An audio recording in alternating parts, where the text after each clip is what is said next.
So today is Monday, May 26, 2025. By tomorrow, aalis na kami papuntang Tacloban. We've been here since siguro mga 2 weeks na kasi nga nag-therapy yung misis ko. Right now, we're just packing our things and putting it inside the car. The planning sa first day is galing dito sa Kawit papunta ng Naga. And then Naga, sasakay kami ng fast cut sa 12 sa Matnog, and then matutulog ulit kami sa Calbayog. Hindi ako magbiyahe ng gabi. So we will be using this car, the Jimny. Punong-puno din sa loob. There's a complete PC here, and there's a laptop, there's a printer, A3 printer, 4 chips. Saka meron pa nga sa taas. Time check, 5:30 AM. Yung target na alis namin 4 AM pero hindi nangyari. So it's 5 AM, nasa Kawit pa lang kami. Start of the travel. My Starlink. Dumaan kami ng Seattle's Best para mag-order ng coffee. Nasa Talahiban po kami. Pinapasok kami ni Wiz dito, hindi ko alam. Malapit sa Lancaster. Nag-i-expect kasi ako sana EIX ako dadaan, pero iba yung tinuro ni Wiz eh. Pero anyway, andito na ako. Hindi ko alam kung one way lang to eh. Pero okay lang. Malapit na kami ng S-Legs. Pasok na kami ng MCX.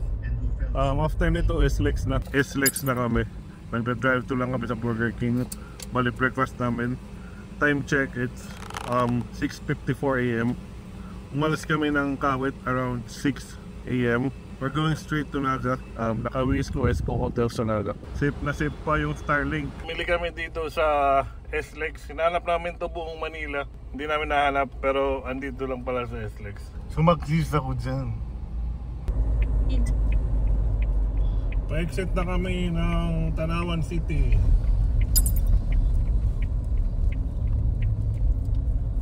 So goodbye na sa mga expressway. Alright. So nasa Batangas kami ngayon. Punta kami ng Naga. Right now we're in Santo Tomas, Batangas. Nasa Uni Oil kami. Okay pa naman yung gas ko, hindi ako magpapagas. We have traveled 73 kilometers na.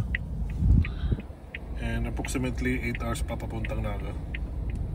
And 315 kilometers left. Nasa San Pablo City, Laguna na kami.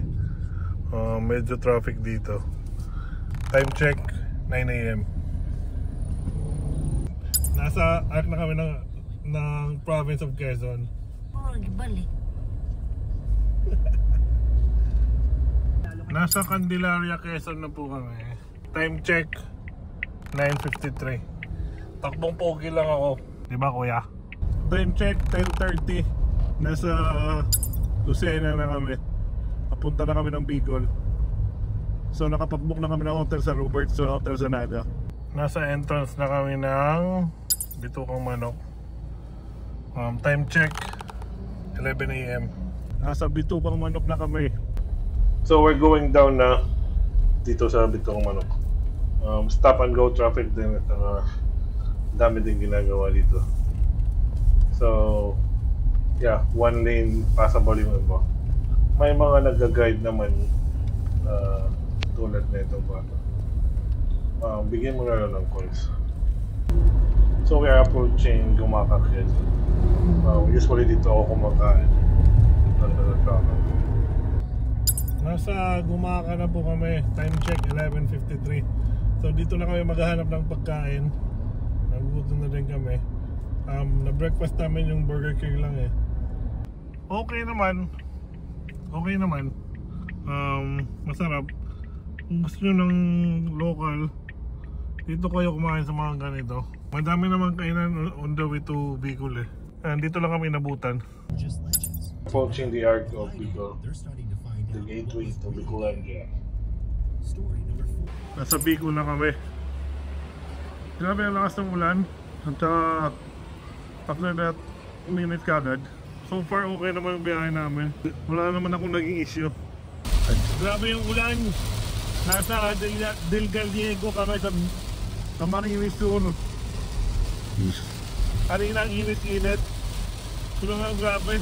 Araw zero visibility. So patuloy lang kami. Time check 3 PM. Medyo malapit na kami ng Naga, mga 100 kilometers na lang. Papahinga muna kami. Andito kami in between sa Del Gallego tsaka Naga. I've been driving for almost 10 hours and she has been sitting there for almost 10 hours. Okay lang naman, wala naman akong problema. Nasa Ragay na kami. Nagpapagas na ako 500. Time check 4 PM. Meron pa kami 69 kilometers papuntang Naga. After nung Bito Kang Manok, ang daming kalsadang ginagawa, kaya nagkaka-traffic ng ganito. I advise na alis kayo ng maaga. Tsaka grabe yung kalsada dito sa Bicol. Huwag kayo bumiyahe ng gabi, hindi nyo makikita yung mga potholes. So na-stuck up pa rin kami dito sa traffic. Time check 4:15 PM. Taas nung traffic dito. Supposedly around 6 PM nasa Naga na kami. Ayan, taas na ng pila going north. Time check 4:20 PM. Expecting to arrive sa Naga 6:10. 30 lang kami papunta ng Sipukot galing ng Ragay. Kaya para 2 oras kahit 69 kilometers lang. So nasa Naga na po kami. Time check 6 PM. So hinahanap lang namin, nakapag-book kami ng hotel sa Robertson Hotel. Nandito na kami, malapit na kami sa hotel. It's about 2 kilometers na lang. Dito kami mag-overnight. Nasa Robertson Hotel kami dito sa Naga. Bale, ito yung kwarto niya. Bale, binayaran namin dito is around 1.8. May double room, walang breakfast. Okay naman yung room niya. Natulog na naman kami. May TV. Malinis yung CR, may shower, may hot and cold. May complimentary na toothbrush tsaka shampoo. May chinelas. May malinis na towel. Tsaka may libreng tubig. Kami po ay nasa Chef Doyce pala sa Naga. Meron silang mga Bicolano cuisine. Ito kinain namin. Kare-kare na may lechong kawali. Tsaka Bicol Express. Time check 5:30 AM. Check out na kami ng Robertson Hotel. Time check 5:52 AM. Paalis pa lang kami ng Naga. Nagpapagas kami ngayon ng full tank. So sa Manila nagpagas kami ng 1.2 and then sa Ragay nagpagas kami ng 500. And then dito full tank ulit. Madami pa naman akong gas para safe lang. And after this, bibili kami ng breakfast dito sa McDonald's. Magdadito lang kami, pati coffee.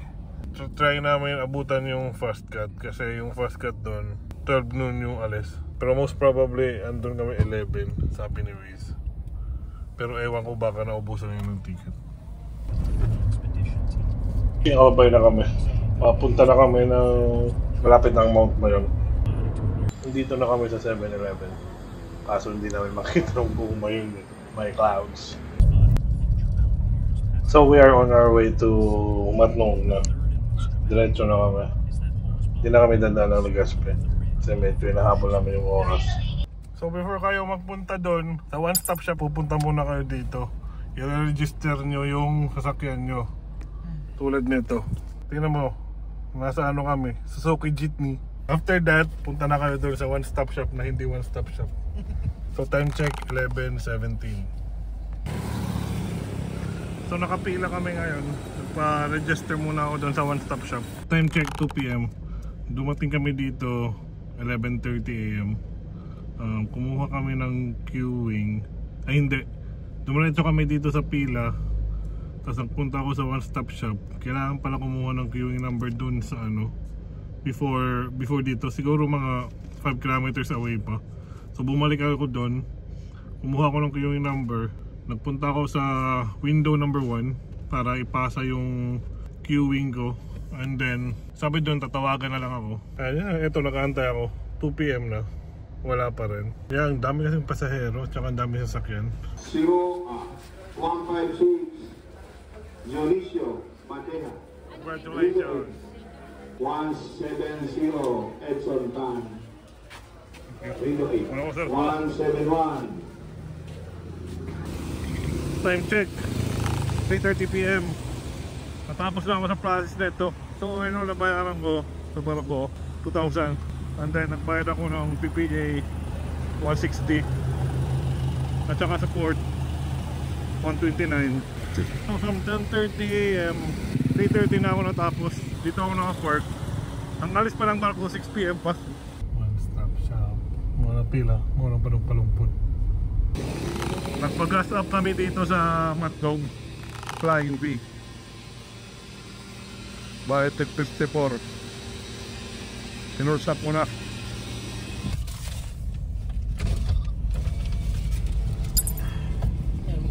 Good afternoon, sir. Thank you. Paskat. Wala pa dyan sila paskat. Madaong pala siguro. Pero pwede na ako pumasok. Pwede na sir. Saan banda pwede magtambay dito? Kanan kayo dyan sir, mag-a-assessment din sa inyo. Ay, okay. Thank you. Papunta sa parking. Pasok na kami ng terminal ng Matnog. Mamaya pang 6 PM yung namin.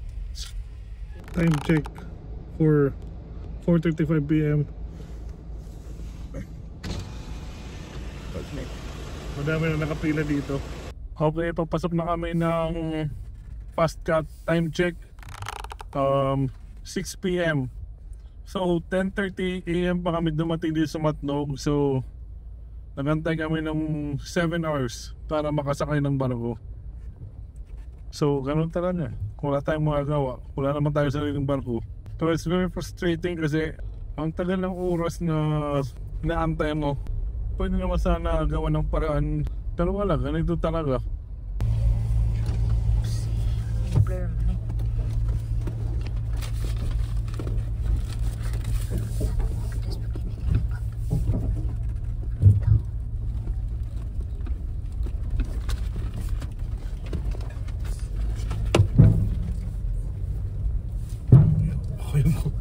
Wala na pag-i-import. Pasok na kami ng fast cut. Ha? Depende sa ticket sir. Depende sa ticket ano?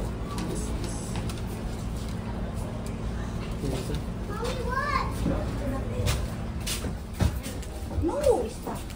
Why this is good one? Dito kami. Dito na lang sir. 6-7 sa dulo sir. 6-7. And we booked a hotel in Calbayog.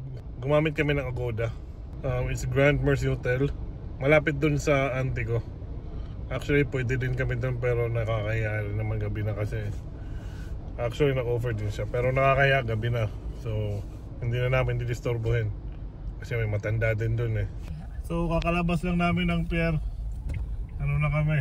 Pupunta na kami ng Calbayog. So, eto na yung Allen. Actually, yung mama ko dito nag-aral nung high school. Pati yung pati yung auntie ko at yung uncle ko. Kasi taga dito yung lolo ko. So eto na, papunta na ako ng Calbayog. Another 2 hours na travel. Naka-activate pa yung 4x4 ko pero okay lang. Nasa Calbayog na kami. Dito sa Grand Mercy Hotel. First, nasa 4th floor yung room namin, walang elevator. Nilipat kami sa 3rd floor, hindi din mag-lock to. So napapalipat ulit kami ng room. Okay naman yung bed, may CR, may aircon. Yun lang, hindi ma-lock.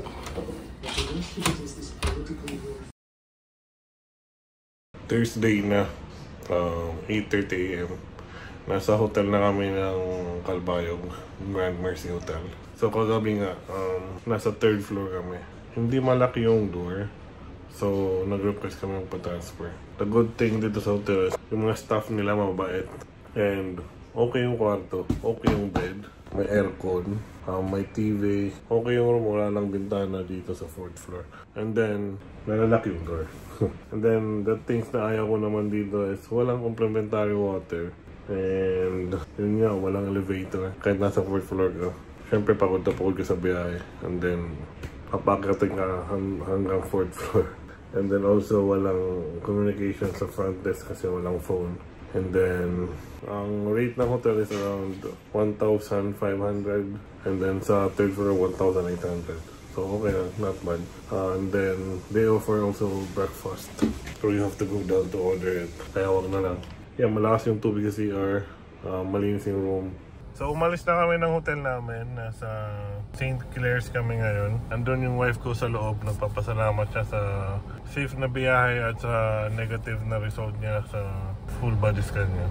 Yeah, the reason why we went to Manila is nag-therapy kami. Nag-IAI siya. Radioactive iodine therapy. And then, yeah, we went then, nag-plane kami. And then, pabalik, bawal siya mag-aeroplano eh. Na ginamit namin yung jeepney. Sakto lang din naman na yung kapatid ko gumagamit na ito. Bumalik na ng Tacloban, sila na yung nag-plane. Kami na lang yung gumamit ng sasakyan. And yeah, it's a very bumpy ride. That's all I can say. And hindi naman talaga siya built for long drives. 4x4 nga eh.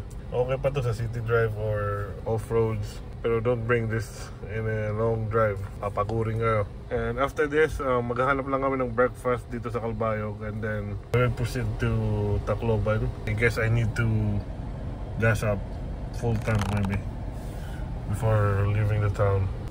Coffee Point Calbayog. Dito ako bibili ng kape. Eto, nasa bahay ako ng auntie ko. Dinaanan ko yung shrimp at saka lapu-lapu ng isda. Pinadala niya sa amin papunta ng Tacloban. Thank you. Umalis na kami ng Calbayog. Umalis kami doon mga 11 AM. So ngayon nasa Gandara na kami. Takbong takbong chill ride lang. Ganda pa ng kalsada dito. Pero we're expecting na sobrang papalit to pag makalampas namin ng Katbalogan. Sarado yung mga gasolinahan sa Calbayog. Walang stock ng gas kasi nga yung supply ng gasolina hindi makadaan sa Nonico Bridge. Wala din. Hindi rin kami pagas doon. So meron din sa Gandara, mahal lang. So time check 11:41. Dito to sa Tarangnan, Samar. Ba't may mga sasakyan doon, no? So doon kami pababa. Third day na namin ng traffic galing ng Kawit, Cavite. So ito yung ginagamit namin, jeepney. Para kaming washing machine sa loob. Tsaka punong-puno. Andun yung Starlink. Time check 1:41 PM. Nasa may Calbiga na kami. Papunta kami ng Calbiga. Kakalangpas lang namin ng Buray. So it's 77 kilometers papapunta ng bahay. Estimated time of arrival is 4 PM, which is okay lang. And then eto nga, tingnan nyo, stop and go traffic. Kasi ginagawa yung mga kalsada dito. So we're waiting na mag-go yung signal ni ate dyan, no? Yun si ate, oh. Ate, wala na. Dalawa nito, there are two victims.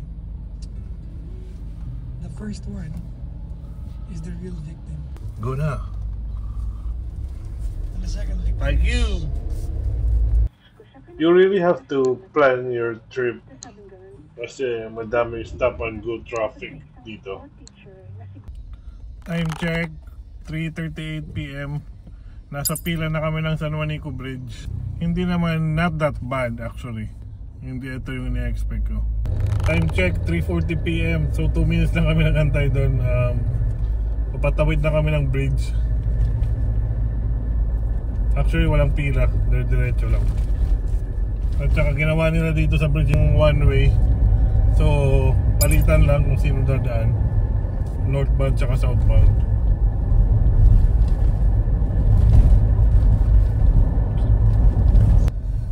Nasa Tacloban na kami na side. Na-timing kami na pagdating namin ng San Juanico, kami yung nakago. So ito yung pila papatawid papunta ng Samar. So welcome to Tacloban na tayo.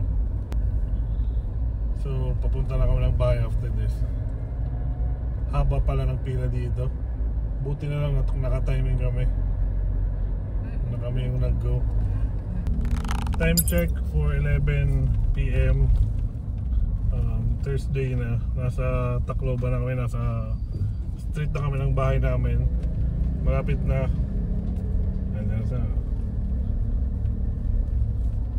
You've arrived at your destination. Alright, we made it. I'm home. Look, Kuya Joaquin, we have to find this fish. I'm with Bilang. And we put Nakarating na kami ng Tacloban. Nasa bahay na kami. Yan yung bagong Starlink. So all in all, ito yung tinakbo namin. 868.4 kilometers. So galing yan ng Kawit. Pupunta ng Naga. Papunta ng Matnong. And then Allen to Calbayog. And to Tacloban. Ang layo, ayoko nang ulitin. Nakakapagod tong trip na to.